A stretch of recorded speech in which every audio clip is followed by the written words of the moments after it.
There is no future without the past.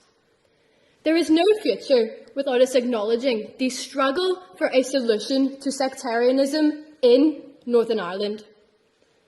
Our country suffered for over 30 years due to our differences, but for the last 25 years we have thrived on one common ground: our history. In order to maintain our hard-fought peace, as we look into the next 25 years of our country, we must prioritise educating our future generations on our societal struggle for stability. This is where our education system steps in. The phrase "the Troubles" was a vague concept to me until a year ago when I studied the conflict at GCSE History. Yet, as history is an optional subject at GCSE level across most schools in the country, thousands of young people do not get the opportunity to learn, understand and take forward our past into the future. How can we carry our victories over our divisions into the next 25 years if the future generations of Northern Ireland do not understand them? This is simply not an option if we want our 2048 vision to be one of maintained unity. So, what is the solution? I believe we should begin by hearing the stories of those who lived through the conflict.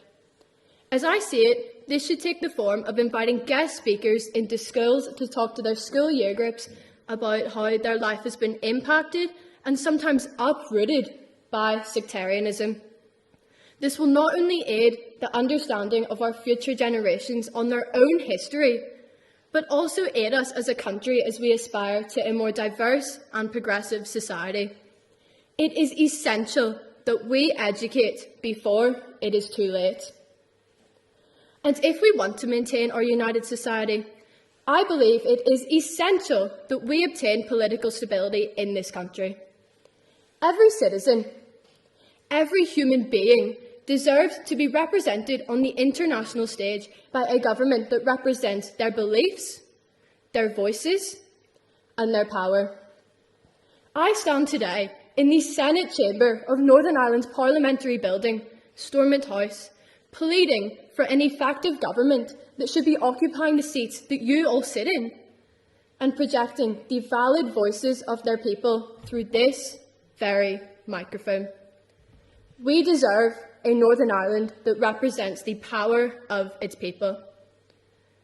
And if we want to enhance our power as a society, it is essential that we eradicate discrimination and instead embrace diversity to foster cooperation amongst all religions, races, genders and sexual orientations throughout our country.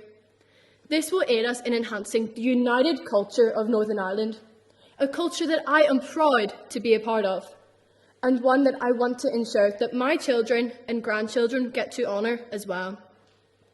We must emphasise how our country will always have the scars of its past.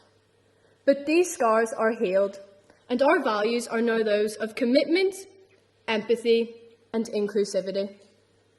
Yet this inclusivity is just an elusive matter without equality. In a study conducted by Equality NI, 82% of our population agreed that there is prejudice in our country that needs legally dealt with in order to maintain a peaceful society. Yet, how can we pass these evidently necessary laws without a working government here in Stormont? How is there any hope of peace without representation? Well, this is where we step in.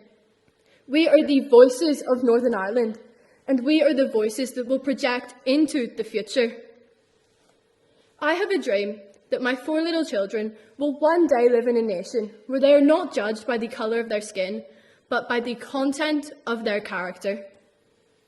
This was set in 1963 by the renowned activist Martin Luther King Jr. during the American Civil Rights Movement. Yet 60 years later, as a 16-year-old girl from the wee seaside area of Bangor, County Down, I see this fit to my city, my country and my people. I cannot fathom a future without equality. I only see a future of harmony. But we have no future without acknowledging the heart of our country, the struggle of our country, and most importantly, the past of our country. There is no future without the past. Thank you.